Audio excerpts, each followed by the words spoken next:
மொறுமொறுன்னு சுவையான தக்காளி வத்தல் ரெடி ஆயிடுச்சு. இதோடைய டேஸ்ட்டு சவுண்டு கிறிஸ்பினஸும் நீங்கள் வந்து கேட்டிருப்பீங்க. வாங்க ஃப்ரெண்ட்ஸ், இதுக்கு வந்து தேவையான பொருட்கள் என்னென்ன, எப்படி நம்ம செய்கிறது அப்படின்னு சொல்லிட்டு பார்க்கலாம். வீடியோக்குள்ளே போகலாம். ஹாய் ஃப்ரெண்ட்ஸ், இன்றைக்கி நம்ம வீடியோவில் தக்காளி வத்தல் எப்படி செய்யறதுன்னு பார்க்கலாம். இதுக்கு தேவையான பொருட்கள்: பச்சரிசி மாவு. பச்சரிசி நல்லா 4 முறை கழுவிட்டு வெயிலில் நல்லா காய வச்சு இது போல் ஒரு பாக்ஸில் நம்ம பச்சரிசி மாவை ஸ்டோர் பண்ணி வச்சுக்கலாம். மிஷினில் கொடுத்து அரைச்ச மாவு தான். அதே போல் ஜவ்வரிசி ஒரு 3/4 கிலோ அளவுக்கு நல்லா, இதுவும் ஜவ்வரிசி வெயிலில் காய வச்சுட்டு நல்லா அரைச்சி எடுத்தாச்சு. ஜவ்வரிசி மாவையும் பச்சரிசி மாவையும் தனித்தனியாக நல்லா ஆற விட்டு ஸ்டோர் பண்ணி வச்சுருக்கேன். 1 கிளாஸ் பச்சரிசி மாவுக்கு 1/4 கிளாஸ் ஜவ்வரிசி மாவு நம்ம எடுத்துக்கணும். இப்போ நம்ம 3 கிளாஸ் எடுத்துக்க போகிறோம். 3 கிளாஸ் பச்சரிசிக்கு 3/4 கிளாஸ் அளவுக்கு ஜவ்வரிசி பவுடர், ஜவ்வரிசி மாவை நம்ம எடுத்துக்கணும். இப்போ வந்து தக்காளியோட அளவை நம்ம பார்க்கலாம். தக்காளி வத்தலுக்கு தேவையான தக்காளி பழம் எடுத்து வச்சுருக்கேன். 1 கிளாஸ் பச்சரிசி மாவு நம்ம எடுக்கிறோன்னா 4 தக்காளி குறைஞ்சது இருக்கணும். 4 தக்காளி. இப்போ கரெக்டாக 3 கிளாஸ் பச்சரிசி மாவு எடுக்க போகிறேன். அதுக்கு கரெக்டாக 12 தக்காளி எடுத்து வச்சுருக்கேன். நல்லா வாஷ் பண்ணிவிட்டு நம்ம பொடியாக கட் பண்ணி நைஸாக நம்ம ஜாரில், பெரிய ஜாரில் அரைச்சி எடுத்துக்கலாம். இது எதுவுமே வந்து வடிகட்ட தேவையில்லை. காஷ்மீரி மிளகாய் தூள் இது கரெக்டாக நம்ம தேவையான அளவுக்கு சேர்த்துக்கலாம். மாவு நம்ம எந்த அளவுக்கு எடுக்கிறோமோ அந்த அளவுக்கு நம்ம சேர்த்துக்கலாம். கல்லுப்பு 1/4 டீஸ்பூன் எடுத்து வச்சுருக்கேன். பெருங்காய பவுடர், சீரகம் 1/2 டீஸ்பூன் சீரகம். இப்போ இது ஸ்டெப் பை ஸ்டெப்பாக நம்ம எப்படி செய்யறது அப்படின்னு சொல்லிட்டு பார்க்கலாம். இப்போ பாருங்கள், நம்ம எந்த கிளாஸில் அரிசி மாவு அளந்து எடுக்கிறோமோ அதிலே தான் ஜவ்வரிசியும் அளந்து எடுத்துக்கணும். அளவு தண்ணியும் அதில் தான் அளந்து எடுத்துக்கணும். இப்போ இதில் 1 கிளாஸ் போடுறேன். இதே கிளாஸில் இப்போ நம்ம போட்டது போலவே இன்னும் 2 கிளாஸ் எடுத்துக்கலாம் மாவு. இப்போ இதில் பச்சரிசி மாவு சேர்த்தாச்சு. ஜவ்வரிசி மாவு பாருங்கள், இது போல் கொஞ்சம் கொரப்பாக தான் இருக்குது. கொரப்பாக தான் வரும் அப்படின்னு சொன்னாங்க மிஷினில். ஓகே, இதில் வந்து பாருங்கள், இப்போ 3 கிளாஸ் பச்சரிசி மாவுக்கு 3/4 கிளாஸ் ஜவ்வரிசி மாவு இதோடு சேர்த்துடணும். இதை நல்லா வந்து கைகளால் கலந்து விட்டுட்டு அரைச்சி கொண்டு வரக்கூடிய பச்சரிசி மாவு ஜவ்வரிசி மாவு ரெண்டுமே ஃப்ரெண்ட்ஸ் நம்ம யூஸ் பண்ணுறதுக்கு முன்னாடி நல்லா ஜல்லடையில் நல்லா ஜலிச்சு எடுத்துக்கோங்க. அப்போ தான் நமக்கு டஸ்ட் இல்லாமல் கிளியரன்ஸாக கிடைக்கும். மிக்ஸ் பண்ண மாவில் 3 கிளாஸ் தண்ணி விட்டு கலந்து எடுத்துக்கலாம். இது போல் நல்லா தண்ணி விட்டு நம்ம கலந்து எடுத்துக்கலாம். ரெடியாக இருக்குது மாவு. 1 கிளாஸ் பச்சரிசி மாவுக்கு 6 கிளாஸ் வீதம். இதில் இப்போ 15 கிளாஸ் வச்சுருக்கேன். ஆல்ரெடி 3 கிளாஸஸ் வந்து மாவில் மிக்ஸ் பண்ணிட்டோங்க ஃப்ரெண்ட்ஸ். நம்ம தக்காளியை இது போல் பொடியாக கட் பண்ணி 2 இல்லைனா 3 முறையாக போட்டு நம்ம நைஸாக ஆனால் அரைச்சி எடுத்துக்கணும். இதை அரைச்சி எடுத்துகிட்டு உங்களுக்கு நான் காட்டுறேன். தக்காளி இது போல் நல்லா நைஸாக அரைச்சி வச்சுக்கோங்க. ஜார், நம்ம அரைச்ச ஜாரை கொஞ்சமாக தண்ணி விட்டு இதுலேயே நம்ம ஊற்றி வச்சுக்கலாம். எவ்வளோ நைஸாக இருக்குது பாருங்கள். இது போல் இருக்கணும். விதைகளோ தோலோ நம்ம கைக்கு வந்து தட்டுப்படக்கூடாது. இப்போ தக்காளி அரைச்சி கொண்டு வரத்துக்குள்ளே நல்லா தண்ணி சூடு ஏறிடுச்சு. இது சிம்மிலேயே வச்சுக்கோங்க. சிம்மிலேயே வச்சுட்டு நம்ம கலந்து வச்சுருக்கக்கூடிய பச்சரிசி மாவும் ஜவ்வரிசி மாவும் இதை நம்ம இதில் ஊற்றி இது போல் வந்து கரண்டியில் நம்ம வந்து தொழைய விட்டோம்னா ஒட்டாமல் நல்லா வரும். இப்போ இதில் போட்டு கலந்துக்கலாம். இப்போ பாருங்கள், பூராவும் எல்லா மாவையும் நான் வந்து ஊற்றிட்டேன்.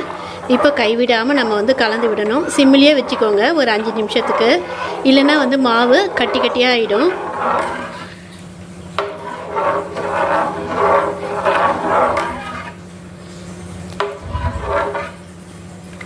கைவிடாமல் கலந்து கொடுக்கணும்.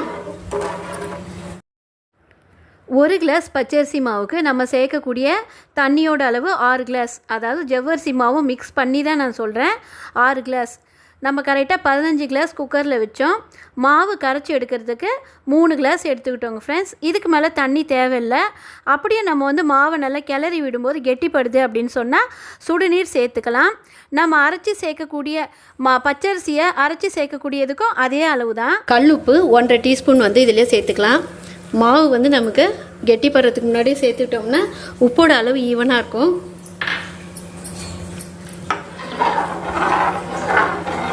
எப்பயுமே வத்தலுக்கெல்லாம் 1/4 உப்பு இருந்தால் ரொம்பவே நல்லது. அதை நம்ம வறுத்து இது சாப்பிடும்போது ரொம்பவும் வந்து உப்பு அதிகமாகிடும். இப்போ பாருங்கள், கரெக்டாக ஒரு 10 நிமிஷம் ஆகிருக்கும். இந்த அளவுக்கு நமக்கு கூழ் நமக்கு கிடச்சிருக்கு. இப்போ நம்ம எடுத்து வச்சுருக்கக்கூடிய காஷ்மீரி மிளகாய் தூள், கலர் தான் அதிகமாக இருக்கும், காரம் இருக்கவே இருக்காது, குழந்தைங்களும் சாப்பிட்லாம். 3 டீஸ்பூன் காஷ்மீரி மிளகாய் தூள் எடுத்து வச்சுருக்கேன். இதை வந்து இதோடு சேர்த்துக்கலாம். மாவு அதிகமாக கெட்டிப்படுறதுக்கு முன்னாடி நம்ம மிளகாய் தூளை சேர்த்துக்கணும். இதையும் இதோடு எடுத்து ஆட் பண்ணிக்கலாம். நல்லா கலந்து விட்டுக்கலாம். மிளகாய் தூள் சேர்த்துட்டு நல்லா கலந்து விட்டுக்கலாம்.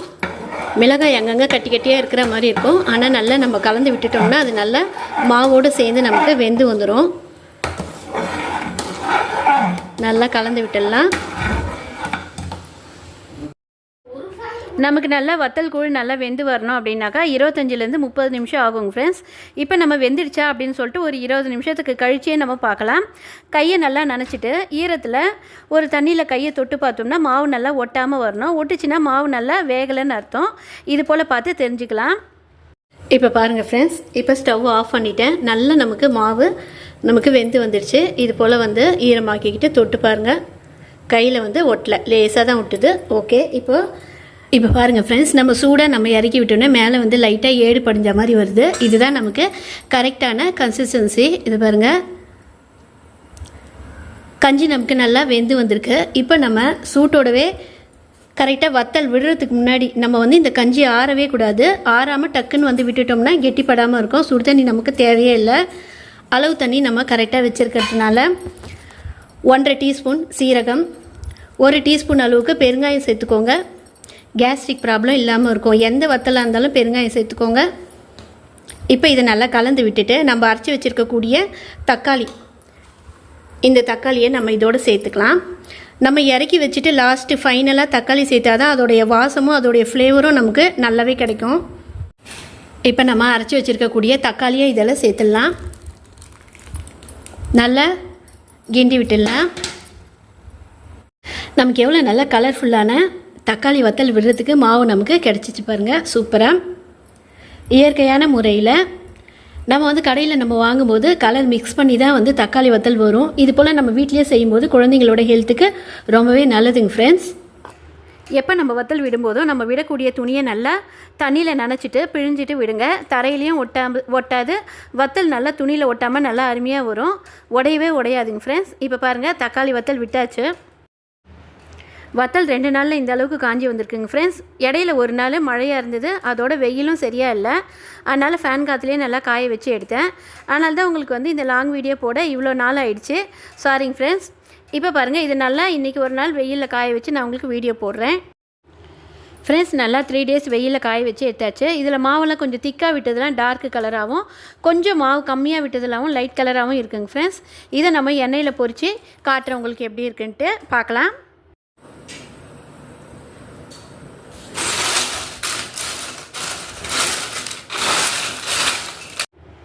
கொஞ்சம் மாவு அதிகமாக விட்டதெல்லாம் வந்து டார்க்கு கலராக திக்காக இருக்குது பாருங்கள்.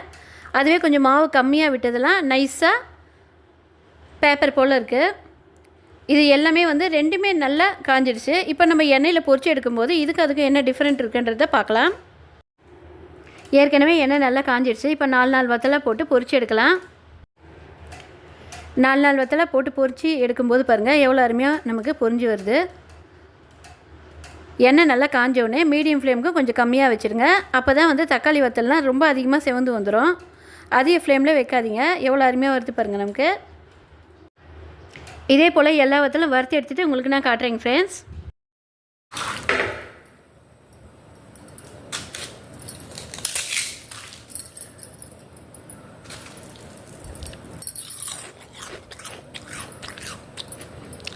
ஃப்ரெண்ட்ஸ், டேஸ்ட்டு ரொம்ப அருமையாக இருக்குது. சூப்பராக கிறிஸ்பியாக சூப்பராக இருக்குது. நைஸாக போட்டதும் திக்காக போட்டதும் எல்லாமே வந்து அருமையாக இருக்குங்க ஃப்ரெண்ட்ஸ். நமக்கு இந்த போல் ஹெல்த்தியான தக்காளி வடம் நமக்கு சூப்பராக கிடச்சிச்சு. தக்காளியோட வாசம் அதோட ஃப்ளேவர் நல்லாவே வருதுங்க ஃப்ரெண்ட்ஸ். ரொம்ப சூப்பராக இருக்குது. பிள்ளைகளுக்கு இந்த வெயில் காலத்தில் ஒரு நல்ல ஏற்ற ஸ்நாக்னு சொல்லலாம் இதை. இந்த வீடியோ உங்களுக்கு பிடிச்சிருந்தால் லைக் பண்ணுங்கள், ஷேர் பண்ணுங்கள், மறக்காமல் சப்ஸ்கிரைப் பண்ணிவிட்டு பெல் ஐக்கானை தட்டிட்டு அதோட ஆல் என்ற ஆப்ஷனை தட்ட மறக்காதீங்க. டெய்லியும் போடுற வீடியோ உங்களுக்கு நோட்டிஃபிகேஷனில் வருங்க ஃப்ரெண்ட்ஸ். அடுத்தது நீங்கள் பார்க்க போகிறது அத்திக்காய் வத்தல் எப்படி எளிய முறையில் சீக்கிரம் செஞ்சு நம்ம எடுக்கலாம் அப்படின்னு சொல்லிட்டு பார்க்கலாம். நெக்ஸ்ட் வீடியோவில் சந்திக்கலாம். பாய், தேங்க்யூ.